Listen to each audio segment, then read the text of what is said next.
ඔන්න දැන් YouTube video creators ලට YouTube monetization on කරගෙන එහෙම නැත්නම් YouTube වලින් මුදල් උපයන්න අවශ්‍ය කරන අවම සුදුසුකම් YouTube එකෙන් අඩු කරලා තියෙනවා. එහෙම නැත්නම් ලිහිල් කරලා තියෙනවා.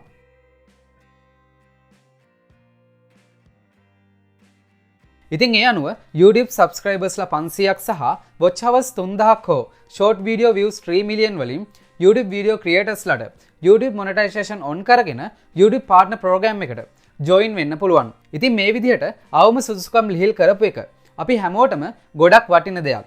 දැනට මේ ඔප්ෂන් එක එහෙම නැත්නම් අවම සුදුසුකම් සඳහා සුදුසුකම් ලැබලා තියෙන්නේ United States, United Kingdom, Canada සහ තායිවාන් යන රටවල් විතරයි. ඉතින් අනිවාර්යයෙන්ම ඉදිරියේදී YouTube partner program සඳහා සුදුසුකම් ලැබලා තියෙන හැම රටකටම මේ අවම සුදුසුකම් ඉක්මනින්ම ලබා දෙයි. ඉතින් ඔයත් YouTube video create කරන කෙනෙක් නම් ඔයාට අනිවාර්යයෙන්ම මේ දේ වැදගත් වෙයි.